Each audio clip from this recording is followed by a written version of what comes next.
Is very clever in making others do very badly indeed. A basic clue to the social personality is not really his successes, but his motivations. The social personality, once successful, is often a target for the antisocial, and by this reason, he may fail. But his intentions included others in his success, whereas the antisocial only appreciate the doom of others. Unless we can detect the social personality and hold him safe from undue restraint, and detect also the antisocial and restrain him, our society will go on suffering from insanity, criminality, and war, and man and civilization will not endure.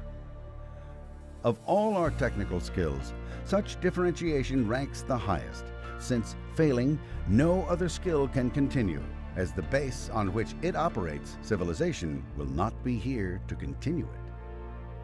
Do not smash the social personality, and do not fail to render powerless the antisocial in their efforts to harm the rest of us.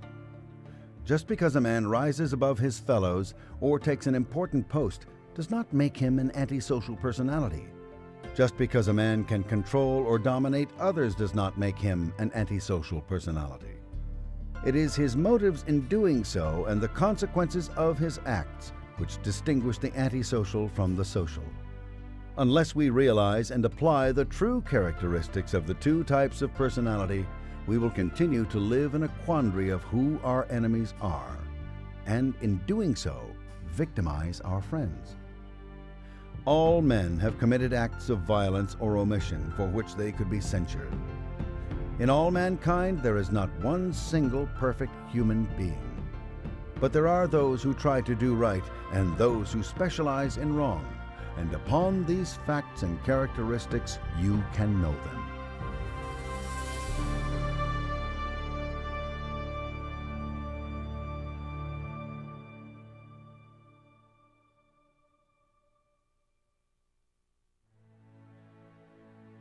The third-party law. I have for a very long time studied the causes of violence and conflict amongst individuals and nations. If Chaldea could vanish, if Babylon could turn to dust, if Egypt could become a Badlands, if Sicily could have 160 prosperous cities and be a looted ruin before the year 0 and a near desert ever since, and all this in spite of all the work and wisdom and good wishes and intent of human beings, then it must follow, as the dark follows sunset, that something must be unknown to man concerning all his works and ways, and that this something must be so deadly and so pervasive as to destroy all his ambitions and his chances long before their time. Such a thing would have to be some natural law unguessed at by himself. And there is such a law, apparently, that answers these conditions of being deadly, unknown, and embracing all activities. The law would seem to be, a third party must be present and unknown in every quarrel for a conflict to exist. Or, for a quarrel to occur, an unknown third party must be active in producing it between two potential opponents. Or, while it is commonly believed to take two to make a fight, a third party must exist and must develop it for actual conflict to occur. It is very easy to see that two in conflict are fighting. They are very visible. What is harder to see or suspect is that a third party existed and actively promoted the quarrel. The usually unsuspected and reasonable third party, the bystander who denies any part of it, is the one that brought the conflict into existence in the first place. The hidden third party, seeming at times to be a supporter of only one side, is to be found as the instigator. This is a useful law in many aspects of life. It is the cause of war. One sees two fellows shouting bad names at each other, sees them come to blows. No one else is around, so they, of course, caused the fight. But there was a third party. Tracing these down, one comes upon incredible data. That is the trouble. The incredible is too easily rejected. One way to hide things is to make them incredible. Clerk A and Messenger B have been arguing. They blaze into direct conflict. Each blames the other. Neither one is correct, and so the quarrel does not resolve since its true cause is not established. One looks into such a case thoroughly. He finds the incredible.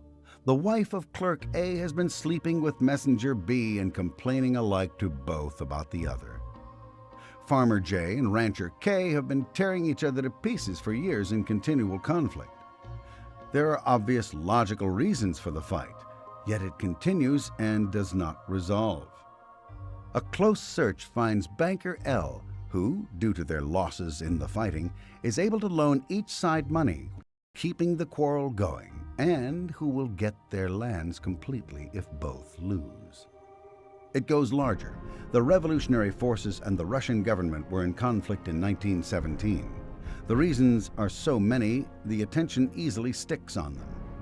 But only when Germany's official state papers were captured in World War II was it revealed that Germany had promoted the revolt and financed Lenin to spark it off, even sending him into Russia in a blacked-out train.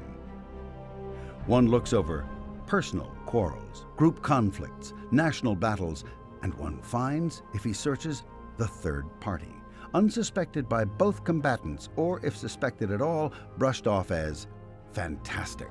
Yet careful documentation finally affirms it. This datum is fabulously useful. In marital quarrels, the correct approach of anyone counseling is to get both parties to carefully search out the third party. They may come to many reasons at first. These reasons are not beings. One is looking for a third party, an actual being. When both find the third party and establish proof, that will be the end of the quarrel. Sometimes two parties, quarreling, suddenly decide to elect a being to blame. This stops the quarrel. Sometimes it is not the right being, and more quarrels thereafter occur. Two nations at each other's throats should each seek conference with the other to sift out and locate the actual third party. They will always find one if they look, and they can find the right one, as it will be found to exist in fact. There are probably many technical approaches one could develop and outline in this matter. There are many odd phenomena connected with it. An accurately spotted third party is usually not fought at all by either party, but only shunned. Marital conflicts are common. Marriages can be saved by both parties really sorting out who caused the conflicts. There may have been, in the whole history of the marriage, several, but only one at a time. Quarrels between an individual and an organization are nearly always caused by an individual third party or a third group. The organization and the individual should get together and isolate the third party by displaying to each other all the data they each have been fed. Rioters and governments alike could be brought back to agreement could one get representatives of both to give each other what they have been told by whom. Such conferences have tended to deal only in recriminations or conditions or abuses. They must deal in beings only in order to succeed. This theory might be thought to assert also that there are no bad conditions that cause conflict. There are. But these are usually remedial by conference unless a third party is promoting conflict. In history, we have a very foul opinion of the past because it is related by recriminations of two opponents and has not spotted the third party. Underlying causes of war should read, hidden promoters. There are no conflicts which cannot be resolved unless the true promoters of them remain hidden. This is the natural law the ancients and moderns alike did not know. And not knowing it, being led off into reasons, whole civilizations have died. It is worth knowing. It is worth working with in any situation where one is trying to bring peace.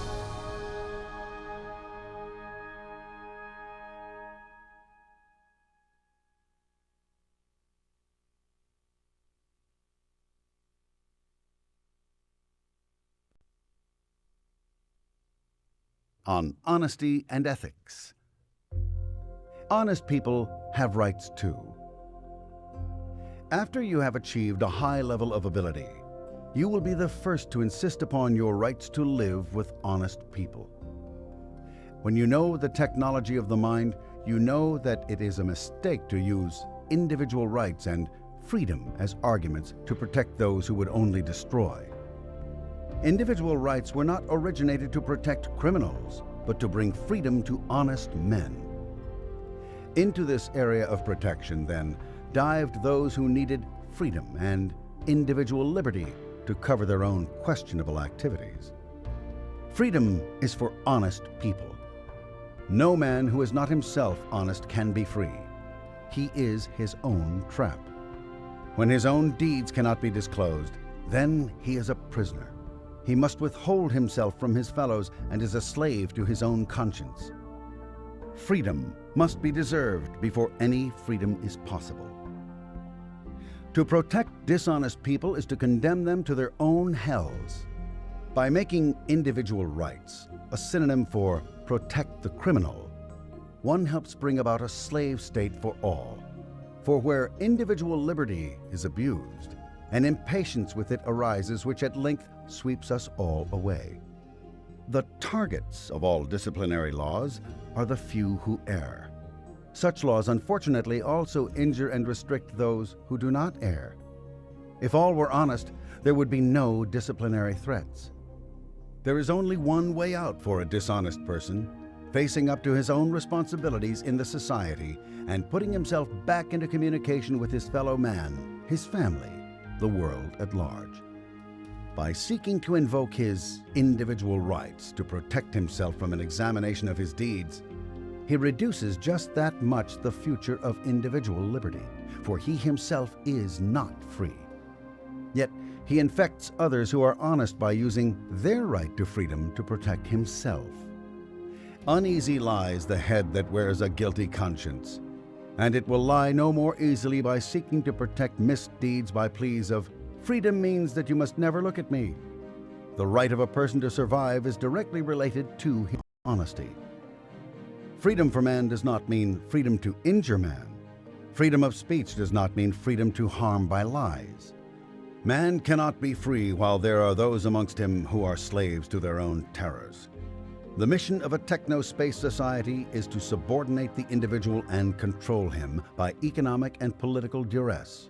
The only casualty in a machine age is the individual and his freedom.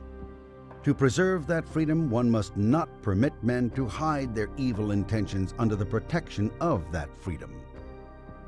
To be free, a man must be honest with himself and with his fellows. If a man uses his own honesty to protest the unmasking of dishonesty, then that man is an enemy of his own freedom. We can stand in the sun only so long as we do not let the deeds of others bring the darkness. Freedom is for honest men. Individual liberty exists only for those who have the ability to be free. Today in Scientology, we know the jailer, the person himself. And we can restore the right to stand in the sun by eradicating the evil men do to themselves. Who would punish when he could salvage? Only a madman would break a wanted object when he could repair it. And we are not mad. The individual must not die in this machine age, rights or no rights. The criminal and madman must not triumph with their newfound tools of destruction. The least free person is the person who cannot reveal his own acts and who protests the revelation of the improper acts of others. On such people will be built a future political slavery where we all have numbers and our guilt unless we act. It is fascinating that blackmail and punishment are the keynotes of all dark operations. What would happen if these two commodities no longer existed? What would happen if all men were free enough to speak? Then and only then would you have freedom. On the day when we can fully trust each other, there will be peace on earth.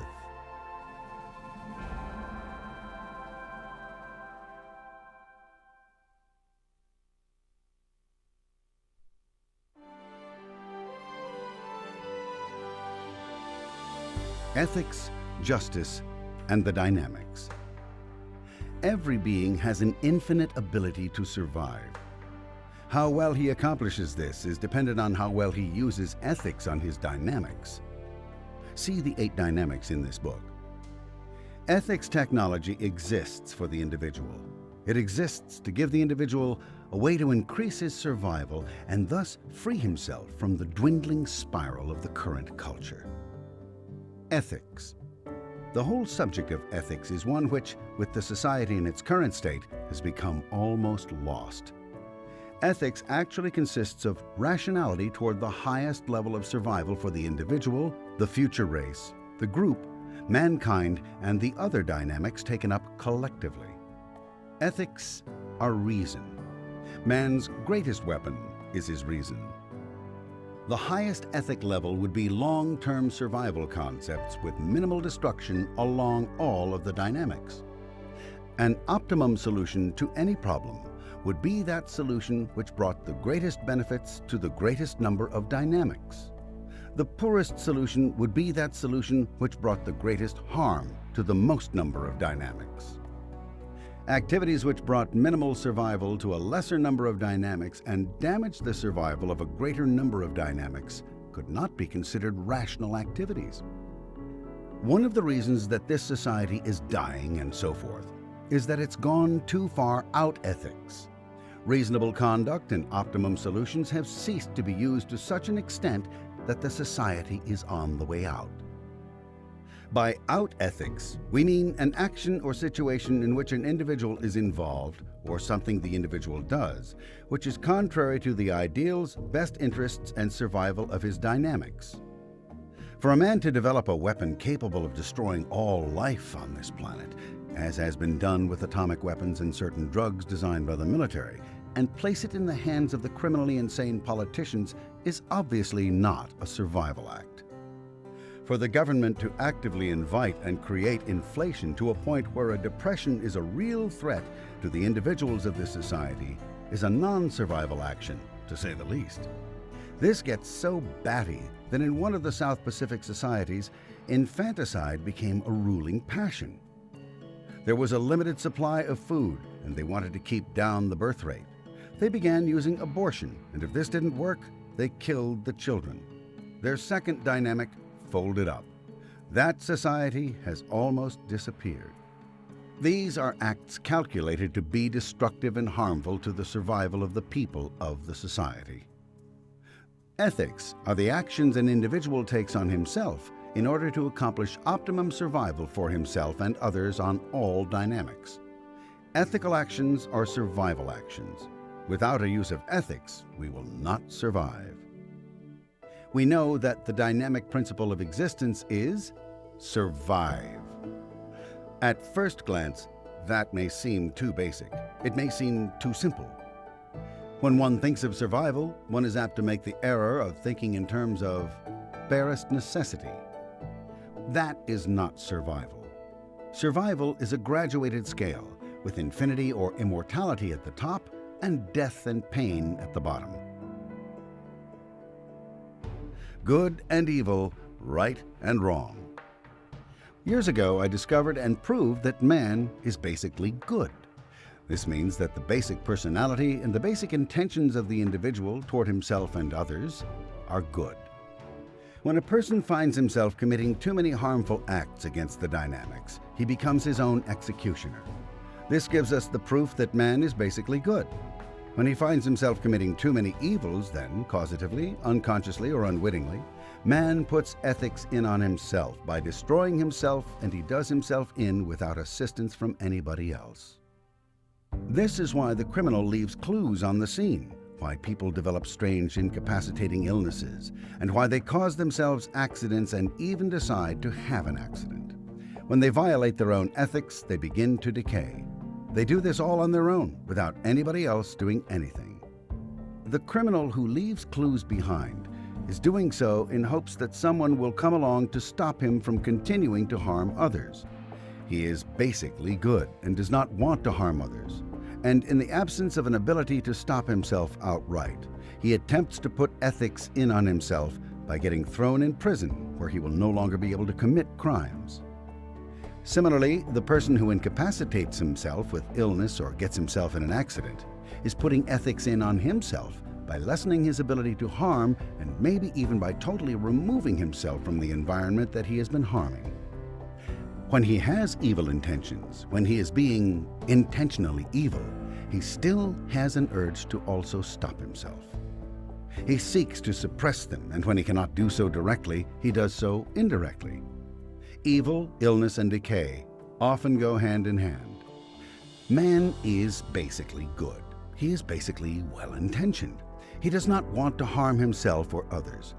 When an individual does harm the dynamics, he will destroy himself in an effort to save those dynamics. This can be proven and has been proven in innumerable cases.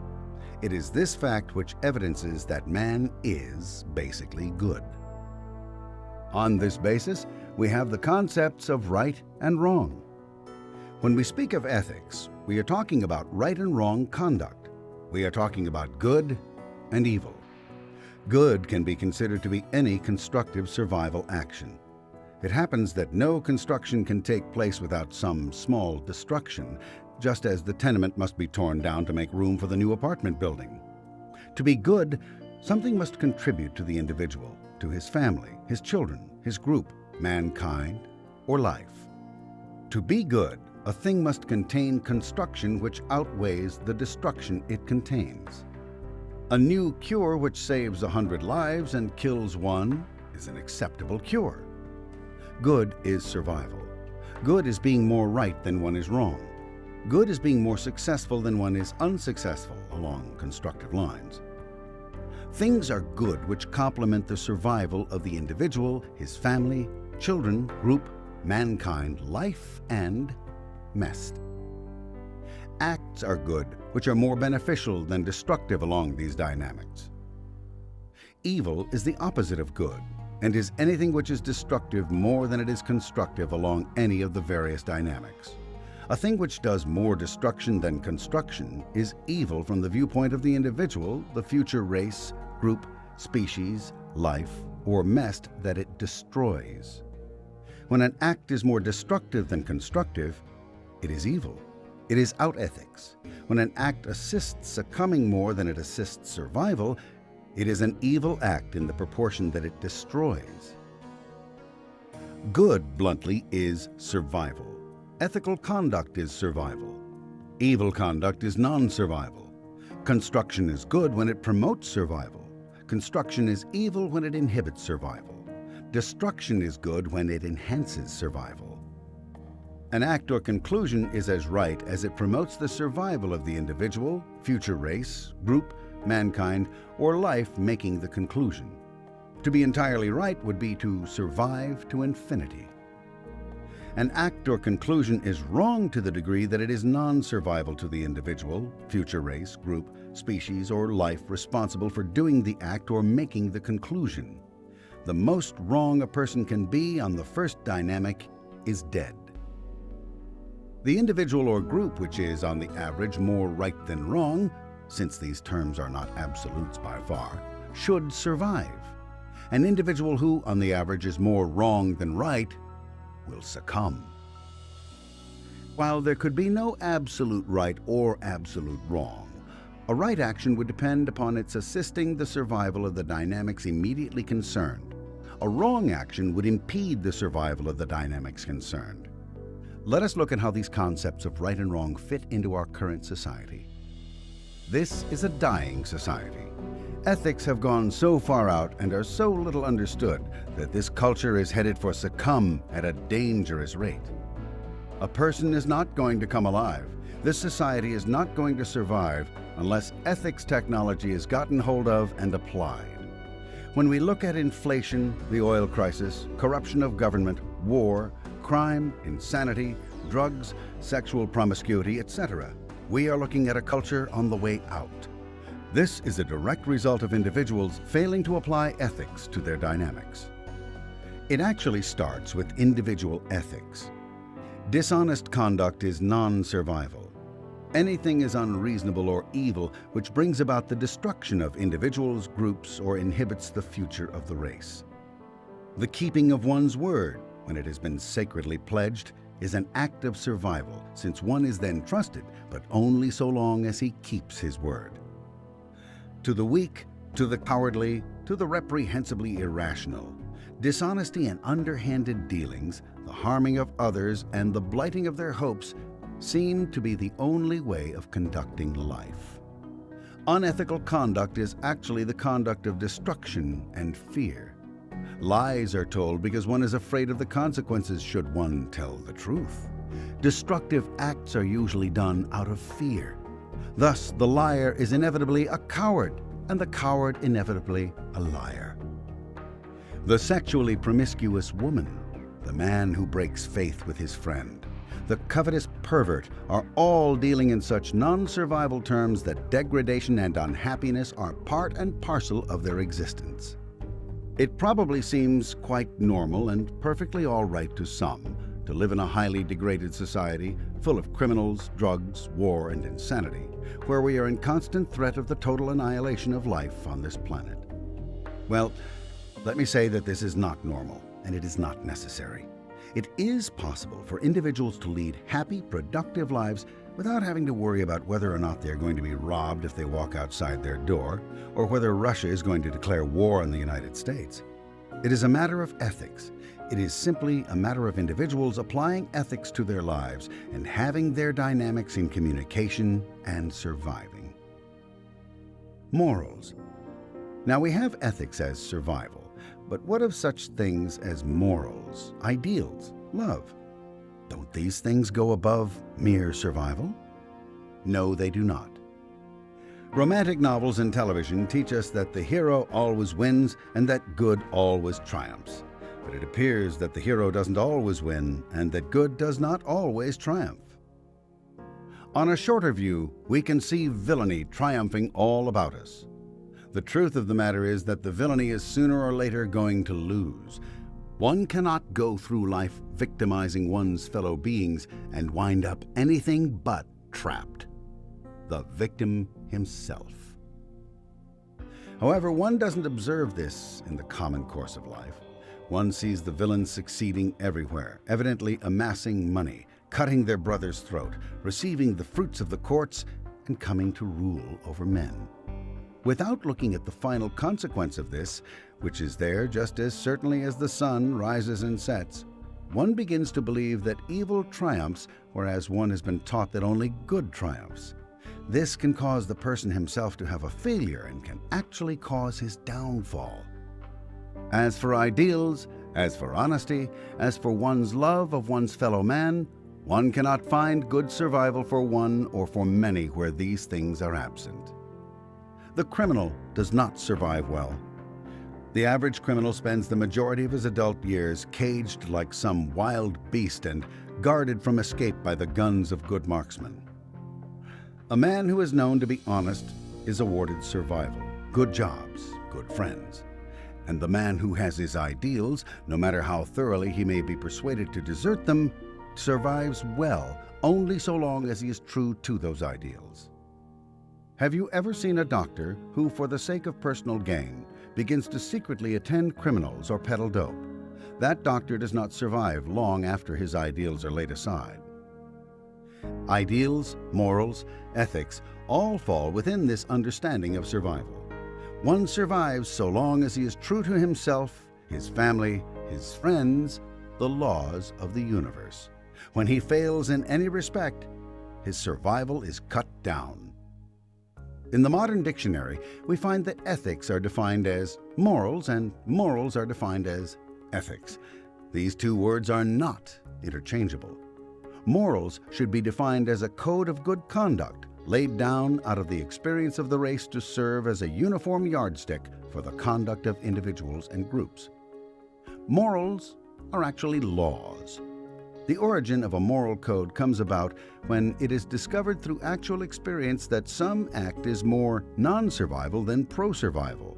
The prohibition of this act then enters into the customs of the people and may eventually become a law.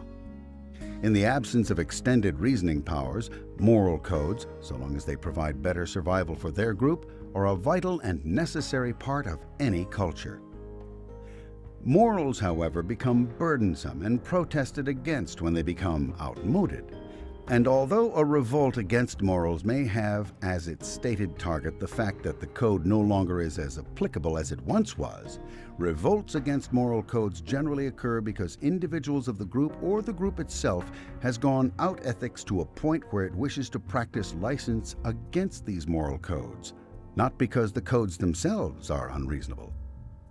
If a moral code were thoroughly reasonable, it could at the same time be considered thoroughly ethical. But only at this highest level could the two be called the same. The ultimate in reason is the ultimate in survival. Ethical conduct includes the adherence to the moral codes of the society in which we live.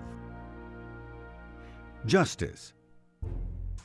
When an individual fails to apply ethics to himself and fails to follow the morals of the group, justice enters in.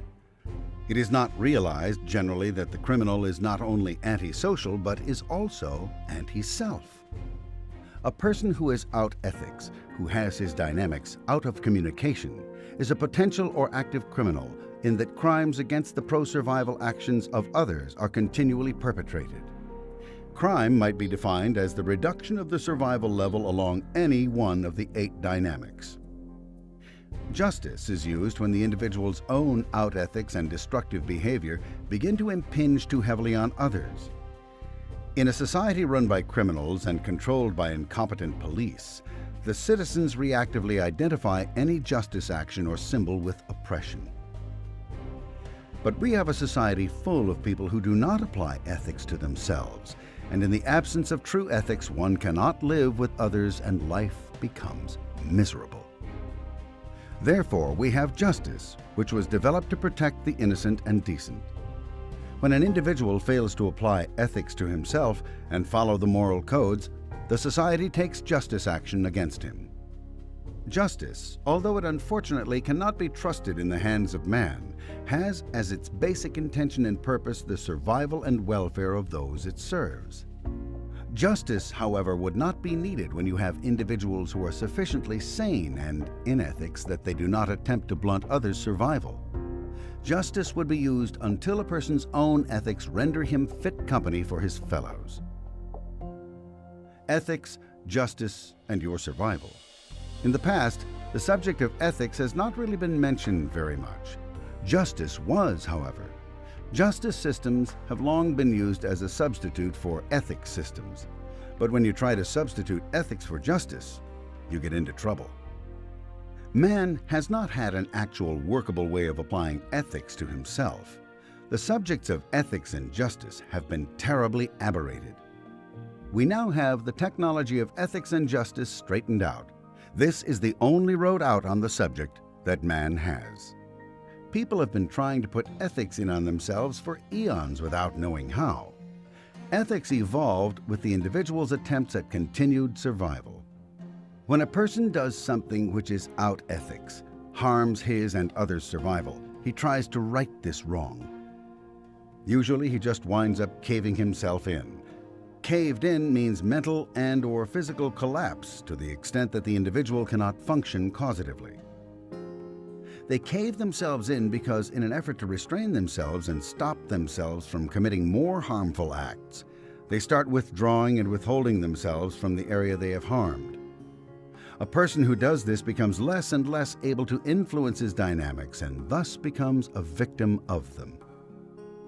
It is noted here that one must have done to other dynamics those things which other dynamics now seem to have the power to do to him.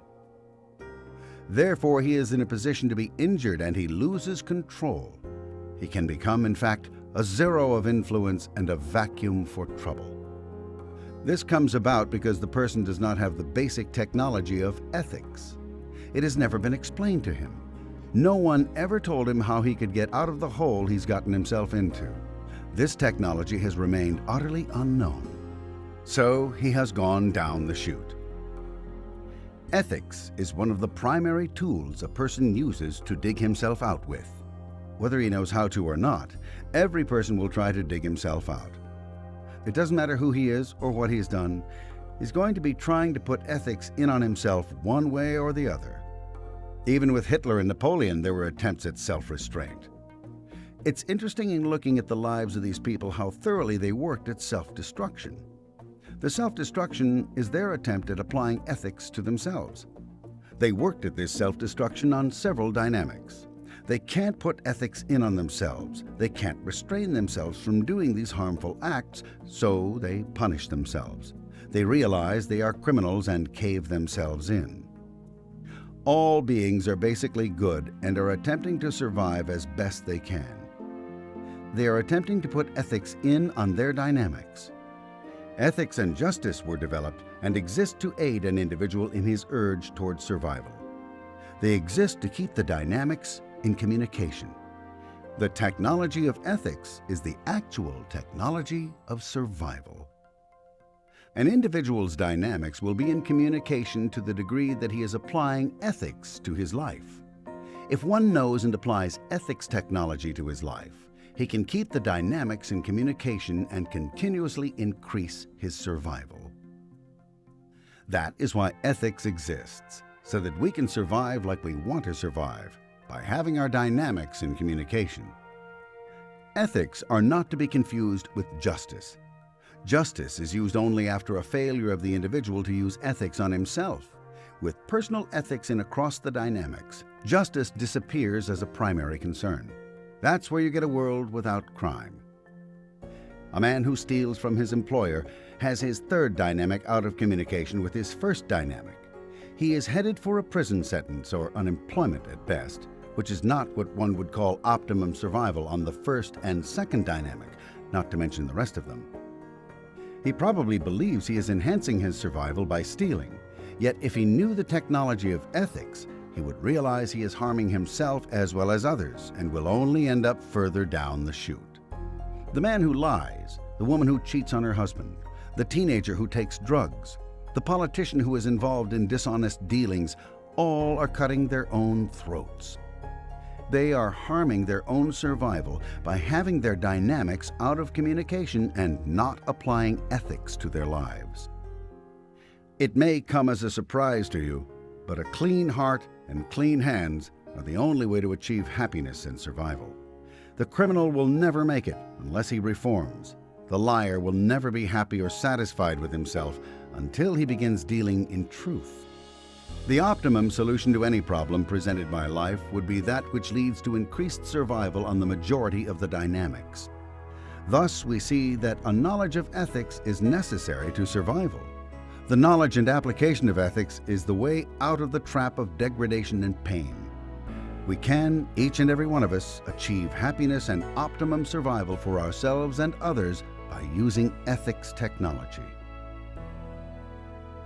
What happens if the dynamics go out ethics? It is important to remember that these dynamics comprise life.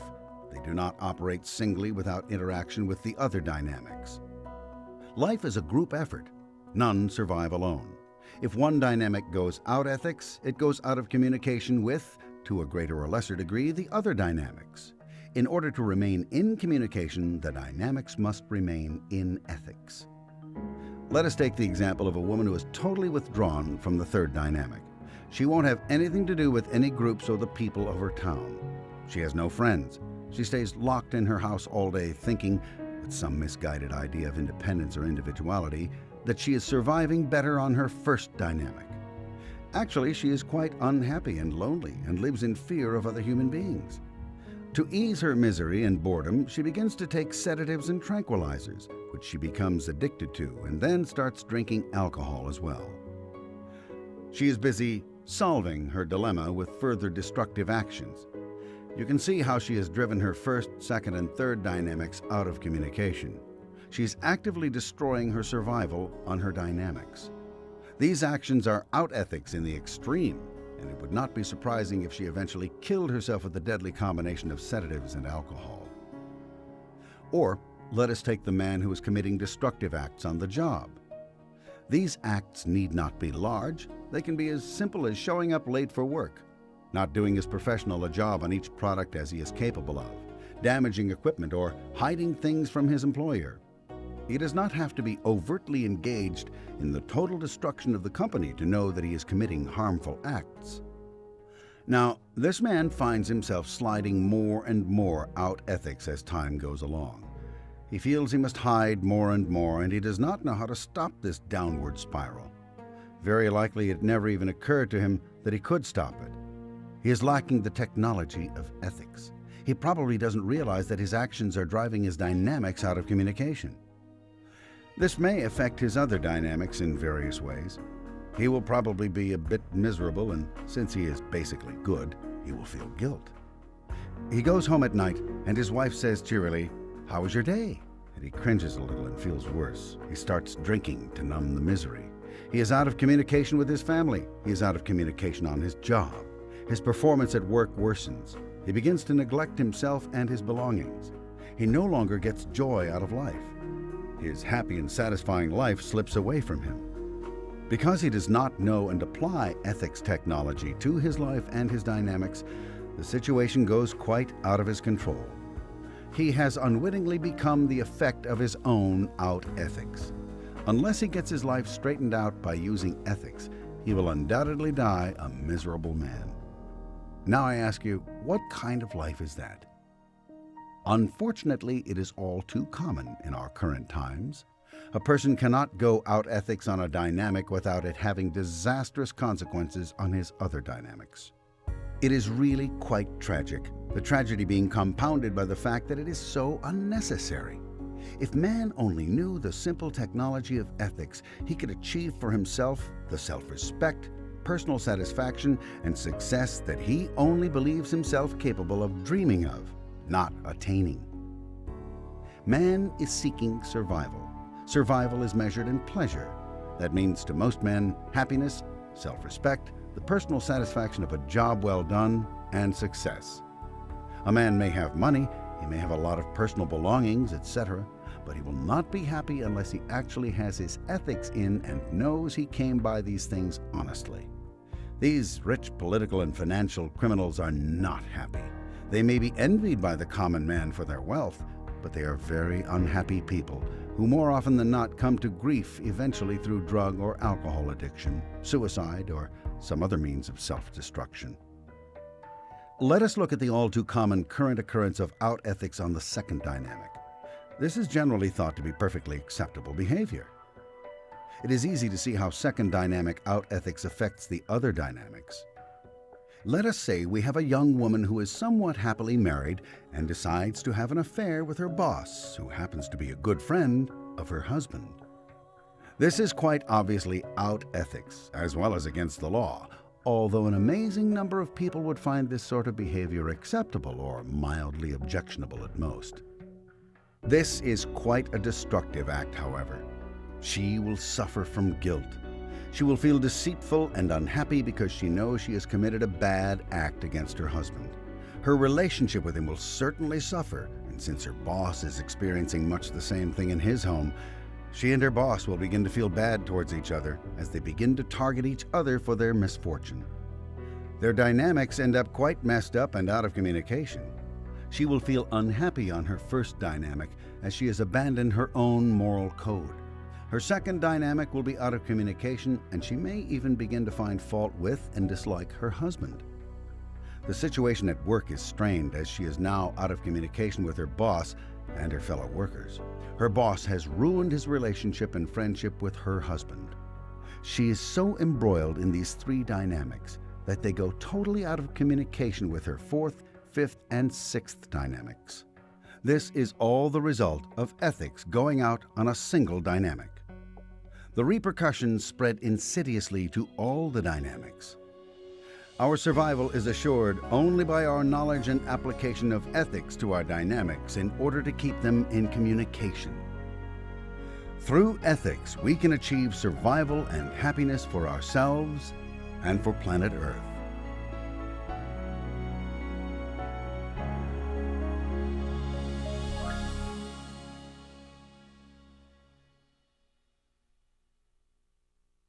In closing, the true story of Scientology. The true story of Scientology is simple, concise, and direct. It is quickly told. 1.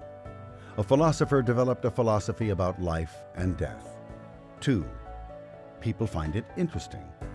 3. People find it works. 4. People pass it along to others. 5. It grows. When we examine this extremely accurate and very brief account, we see that there must be in our civilization some very disturbing elements for anything else to be believed about Scientology. These disturbing elements are the merchants of chaos. They deal in confusion and upset. Their daily bread is made by creating chaos. If chaos were to lessen, so would their incomes. The politician, the reporter, the medico, the drug manufacturer, the militarist and arms manufacturer, the police and the undertaker, to name the leaders of the list, fatten only upon the dangerous environment. Even individuals and family members can be merchants of chaos. It is to their interest to make the environment seem as threatening as possible, for only then can they profit. Their incomes, force, and power rise in direct ratio to the amount of threat they can inject into the surroundings of the people. With that threat, they can extort revenue, appropriations, heighten circulations, and recompense without question. These are the merchants of chaos. If they did not generate it and buy and sell it, they would, they suppose, be poor. For instance, we speak loosely of good press. Is there any such thing today? Look over a newspaper. Is there anything good on the front page? Rather, there is murder and sudden death, disagreement and catastrophe.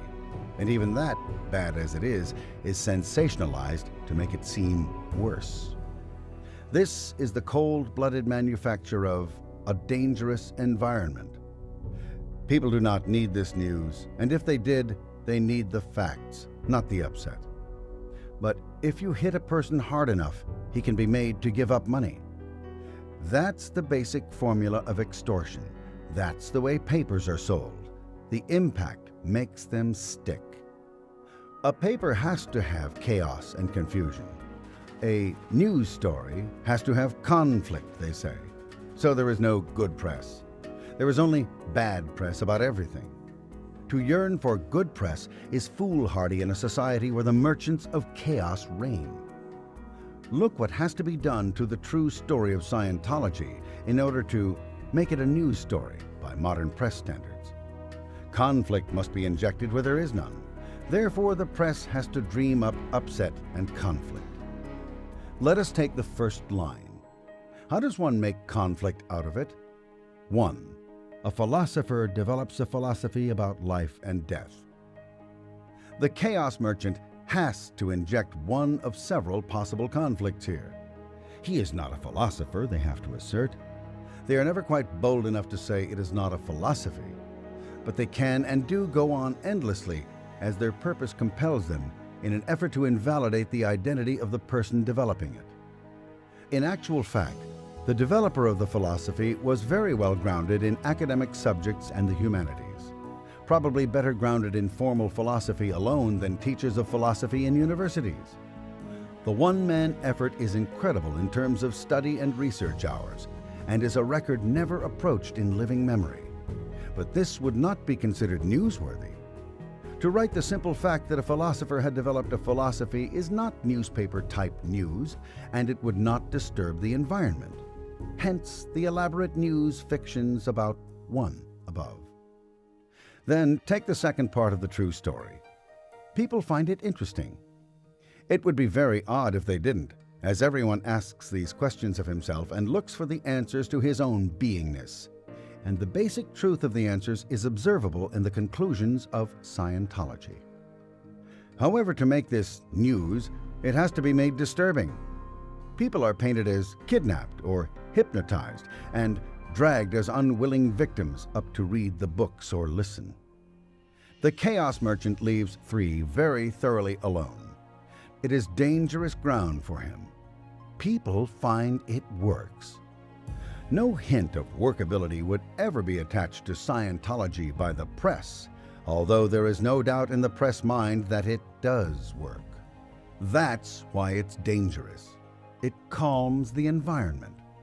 So any time spent trying to convince press Scientology works is time spent upsetting a reporter. On 4, people pass it along to others, press feels betrayed. Nobody should believe anything they don't read in the papers. How dare word of mouth exist? So to try to stop people from listening, the chaos merchant has to use words like cult. That's a closed group, whereas Scientology is the most open group on earth to anyone. And they have to attack organizations and their people to try to keep people out of Scientology. Now as for 5, it grows, we have the true objection. As truth goes forward, lies die. The slaughter of lies is an act that takes bread from the mouth of a chaos merchant. Unless he can lie with wild abandon about how bad it all is, he thinks he will starve. The world simply must not be a better place according to the chaos merchant. If people were less disturbed, less beaten down by their environments, there would be no new appropriations for police and armies and big rockets, and there'd be not even pennies for a screaming sensational press. So long as politicians move upward on scandal, police get more pay for more crime, medicos get fatter on more sickness, there will be merchants of chaos. They're paid for it. And their threat is the simple story of Scientology. For that is the true story. And behind its progress there is a calmer environment in which a man can live and feel better. If you don't believe it, just stop reading newspapers for 2 weeks and see if you feel better. Suppose you had all such disturbances handled. The pity of it is, of course, that even the merchant of chaos needs us, not to get fatter, but just to live himself as a being. So the true story of Scientology is a simple story, and too true to be turned aside.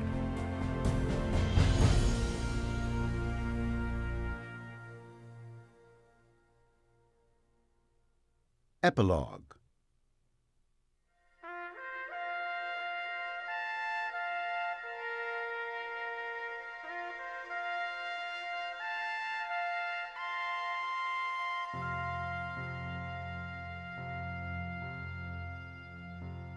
My philosophy. The subject of philosophy is very ancient. The word means the love, study, or pursuit of wisdom or of knowledge of things and their causes, whether theoretical or practical. All we know of science or of religion comes from philosophy. It lies behind and above all other knowledge we have or use. For long regarded as a subject reserved for halls of learning and the intellectual, the subject to a remarkable degree has been denied the man in the street. Surrounded by protective coatings of impenetrable scholarliness, philosophy has been reserved to the privileged few. The first principle of my own philosophy is that wisdom is meant for anyone who wishes to reach for it. It is the servant of the commoner and king alike, and should never be regarded with awe. Selfish scholars seldom forgive anyone who seeks to break down the walls of mystery and let the people in. Will Durant, the modern American philosopher, was relegated to the scrap heap by his fellow scholars when he wrote a popular book on the subject, The Story of Philosophy. Thus, brickbats come the way of any who seek to bring wisdom to the people over the objections of the inner circle.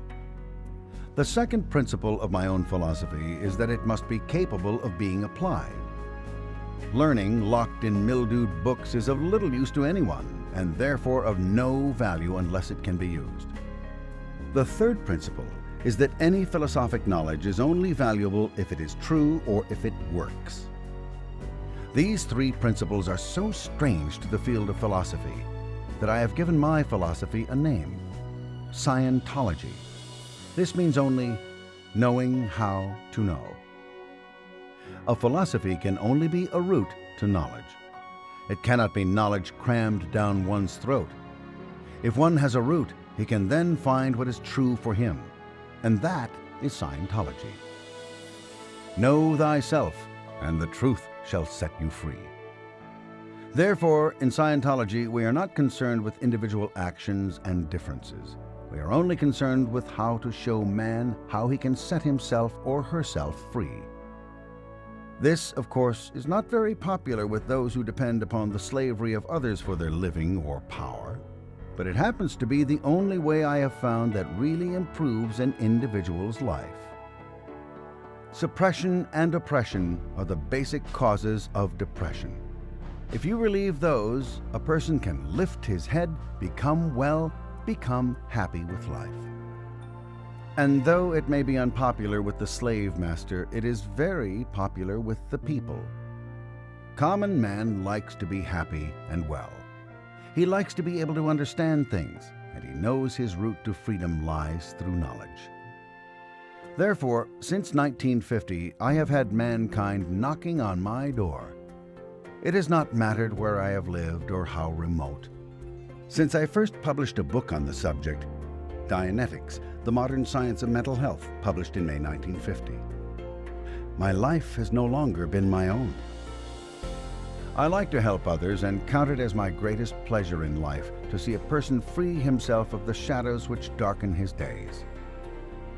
These shadows look so thick to him and weigh him down so that when he finds they are shadows and that he can see through them, walk through them, and be again in the sun, he is enormously delighted. And I am afraid I am just as delighted as he is. I have seen much human misery. As a very young man, I wandered through Asia and saw the agony and misery of overpopulated and undereducated lands. I have seen people uncaring and stepping over dying men in the streets. I have seen children less than rags and bones. And amongst this poverty and degradation, I found holy places where wisdom was great, but where it was carefully hidden and given out only as superstition. Later, in Western universities, I saw a man obsessed with materiality, and with all his cunning, I saw him hide what little wisdom he really had in forbidding halls and make it inaccessible to the common and less favored man. I have been through a terrible war and saw its terror and pain uneased by a single word of decency or humanity. I have lived no cloistered life and hold in contempt the wise man who has not lived and the scholar who will not share. There have been many wiser men than I, but few have traveled as much road. I have seen life from the top down and the bottom up. I know how it looks both ways, and I know there is wisdom and that there is hope. Blinded with injured optic nerves and lame with physical injuries to hip and back at the end of World War II, I faced an almost non-existent future. My service record states, this officer has no neurotic or psychotic tendencies of any kind whatsoever. But it also states, permanently disabled physically. And so there came a further blow. I was abandoned by family and friends as a supposedly hopeless cripple and a probable burden upon them for the rest of my days. I yet worked my way back to fitness and strength in less than 2 years, using only what I knew and could determine about man and his relationship to the universe. I had no one to help me. What I had to know, I had to find out. And it's quite a trick studying when you cannot see. I became used to being told it was all impossible, that there was no way, no hope. Yet I came to see again and walk again, and I built an entirely new life. It is a happy life, a busy one, and I hope a useful one. My only moments of sadness are those which come when bigoted men tell others all is bad, and there is no route anywhere, no hope anywhere, nothing but sadness and sameness and desolation, and that every effort to help others is false. I know it is not true. So my own philosophy is that one should share what wisdom he has, one should help others to help themselves, and one should keep going despite heavy weather, for there is always a calm ahead. One should also ignore catcalls from the selfish intellectual who cries, "Don't expose the mystery. Keep it all for ourselves. The people cannot understand." But as I have never seen wisdom do any good kept to oneself, and as I like to see others happy, and as I find the vast majority of the people can and do understand, I will keep on writing and working and teaching so long as I exist. For I know no man who has any monopoly upon the wisdom of this universe. It belongs to those who can use it to help themselves and others, If things were a little better known and understood, we would all lead happier lives. And there is a way to know them, and there is a way to freedom. The old must give way to the new. Falsehood must become exposed by truth. And truth, though fought, always in the end prevails.